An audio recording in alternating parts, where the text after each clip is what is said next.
सलाम हिंदुस्तान दोस्तों, Hyderabad vlog series के तीसरे वीडियो में मैं मोइन शम्सी आपका हार्दिक स्वागत करता हूं। आज भी मैं आपको दिखाऊंगा हैदराबाद के गोलकुंडा किला के कुछ और नज़ारे और बताऊंगा मोतबर, मुवाफ़िक़, मुवाफ़क़त, ज़ख़ीरा, एतदाल, फ़ाल, रद्द अमल और इजलास शब्दों के अर्थ और उनके सेंटेंसेस। आज आपकी जानकारी बहुत ज़्यादा बढ़ने वाली है, तो इससे पहले कि मैं शब्दों का सिलसिला शुरू करूं, आप जल्दी से वीडियो को लाइक कर लीजिए, क्योंकि अच्छा तो ये आपको लगेगा मगर बाद में आप लाइक करना भूल जाएंगे। और चैनल को सब्सक्राइब नहीं किया है तो सब्सक्राइब भी कर लीजिए। तो देखते रहिए हैदराबाद के गोलकुंडा किला के नज़ारे और सीखिए नए नए शब्द और जानिए उनके सेंटेंसेस। सबसे पहले मोतबर। मोतबर इसको बोल देते हैं, लेकिन यह है मोतबर। इस तरह ना बोल सकें तो मोतबर बोल लीजिए। अरबी से उर्दू में आया, इसका अर्थ है वो व्यक्ति जिस पर एतबार किया जा सके, जिसका एतबार किया जा सके, जो विश्वसनीय हो, जिसका विश्वास किया जा सके, जो भरोसेमंद हो, ट्रस्ट वर्दी, रिलायबल। मोतबर सेंटेंस ये हो सकता है कि मुझे ये बात एक मोतबर शख्स ने बताई है। मोतबर बोलिए, मोतबर। मोतबर न बोल सकें तो मोतबर, ठीक है। इसके बाद मुवाफ़िक़। मुवाफ़िक़ बोल देते हैं, लेकिन ये मुवाफ़िक़ है, फ़िक न बोलें।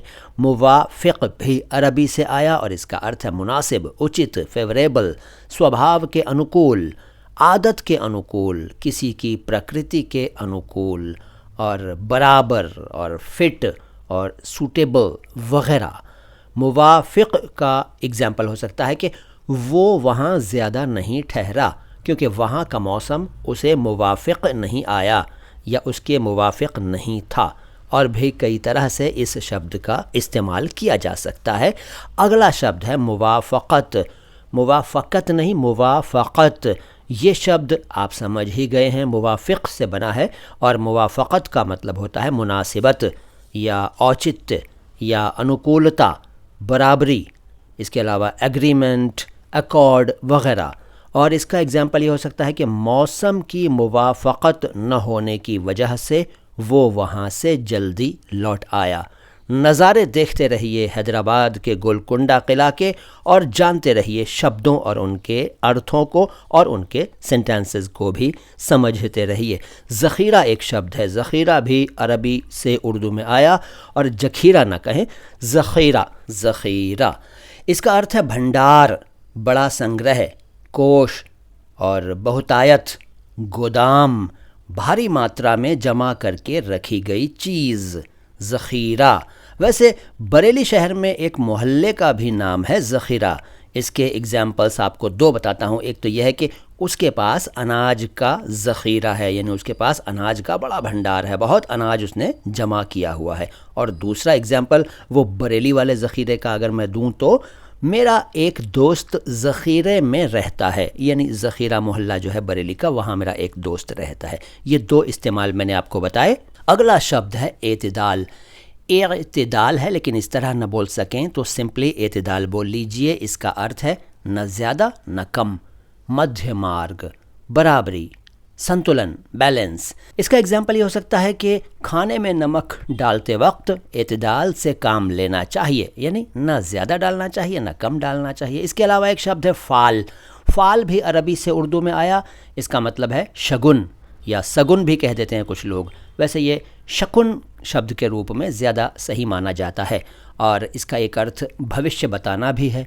इसका एग्जाम्पल यह है कि उस सितारे का नज़र आना बहुत ही नेक फ़ाल है, यानी नेक शगुन है। और इसका एक एग्जाम्पल ये हो सकता है कि एक मौलवी साहब फ़ाल खोलते हैं या फ़ाल निकालते हैं, यानी वो ये बता देते हैं कि क्या करना चाहिए, क्या नहीं करना चाहिए, क्या होने वाला है वगैरह। तो ये हुआ फ़ाल। इसके बाद रद्द अमल। रद्द अमल का मतलब है प्रतिक्रिया, रिएक्शन, जवाबी अमल, जवाबी क्रिया। इसका एग्जाम्पल ये हो सकता है कि मैंने उनसे अपनी बात कही लेकिन मैं उनका रद्द अमल जाने बगैर वहाँ से चला आया, रद्द अमल। और इसके बाद इजलास। इजलास का मतलब है अधिवेशन, बड़ी बैठक, बड़ी मीटिंग। इसके अलावा दरबार लगना और कोर्ट का सेशन भी इजलास कहलाता है। दो एग्जाम्पल्स बताऊंगा। उस सियासी पार्टी का इजलास अगले महीने होने वाला है, यानी उस पार्टी का, उस राजनीतिक दल का एक अधिवेशन अगले महीने होने वाला है। इसके अलावा एक एग्जाम्पल यह है कि इस मुकदमे का फ़ैसला अदालत के अगले इजलास में हो जाएगा। तो ये थे कुछ शब्द जिनके बारे में मैंने आपको बताया। मुझे यकीन है कि आपकी जानकारी बढ़ी होगी। अगले वीडियो का कीजिए इंतज़ार और मुझे यानी मोइन शम्सी को अब दीजिए इजाज़त। सलाम हिंदुस्तान।